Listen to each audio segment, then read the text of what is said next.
Islam is often presented as a very simple religion. It's just submission to Allah.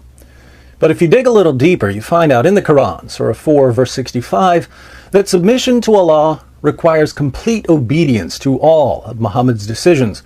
And that's where Islam gets a lot more complicated, because Muhammad's decisions are spread across thousands of stories in the Hadith. Most Christians don't have the time, or the sources, or the desire to go through all this material and figure out what Islam teaches. No problem, that's what we're here for. We're happy to serve that role in the body of Christ.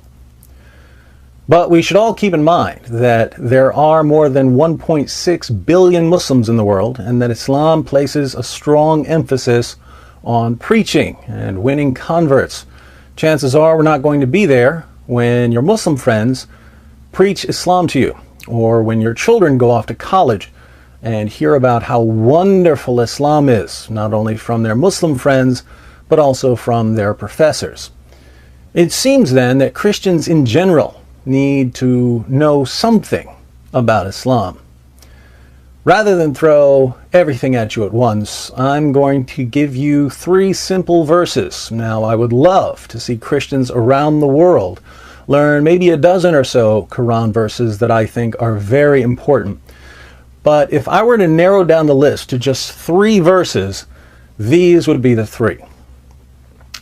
First, Surah 4, verse 157. By the way, surahs are basically chapters, so chapter 4, verse 157. This verse gives you the Islamic view of Jesus' crucifixion. Let's read it.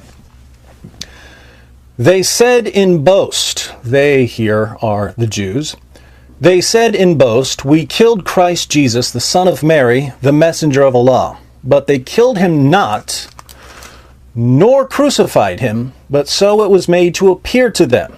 And those who differ therein are full of doubts with no certain knowledge, but only conjecture to follow. For of a surety they killed him not. Notice that Jesus wasn't killed. He wasn't even crucified. Islam denies that the crucifixion of Jesus ever took place. But if Jesus was never crucified, why do people believe that he died on the cross?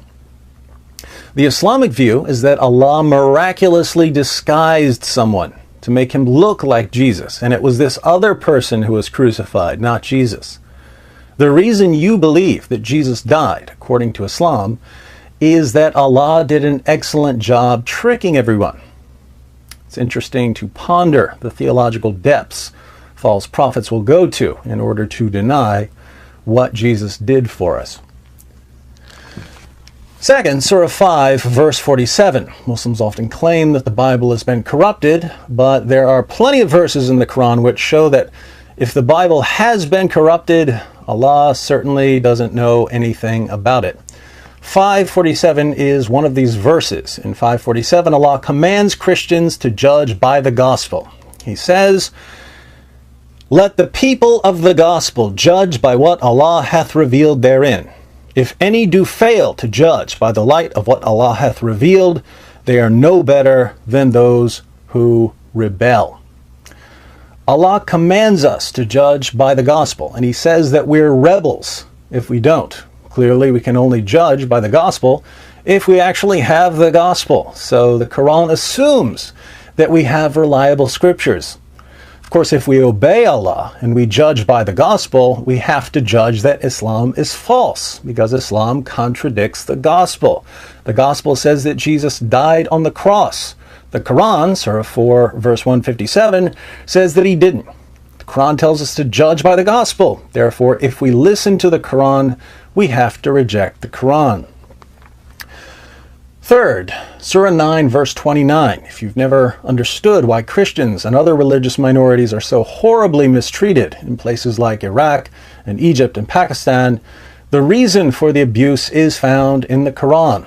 Allah commands Muslims, once they are in the majority, to violently subjugate Christians and Jews. Allah says in 929, fight those who believe not in Allah nor the last day. Notice it says, fight those who do not believe, not fight in self-defense. This is a command to fight people based on their beliefs.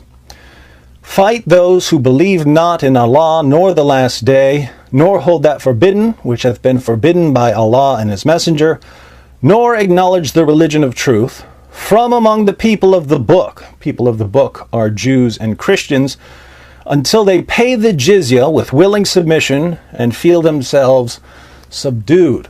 Muslims are commanded to fight us until we pay tribute to them and feel ourselves subdued. We have to acknowledge our inferiority and accept our status as second-class citizens who don't have the same rights as Muslims.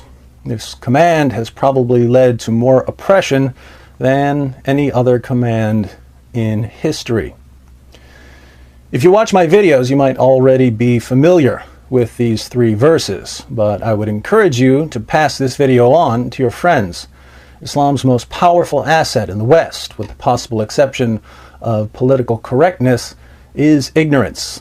If people don't know anything about Islam, Muslim preachers, along with groups like CARE and ISNA, can say pretty much whatever they want to say about Islam and no one will know any better.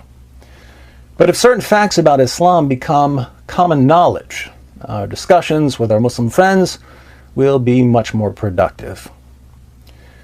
So pass this video on, and if you'd like to learn more about Islam, be sure to visit us at answeringmuslims.com.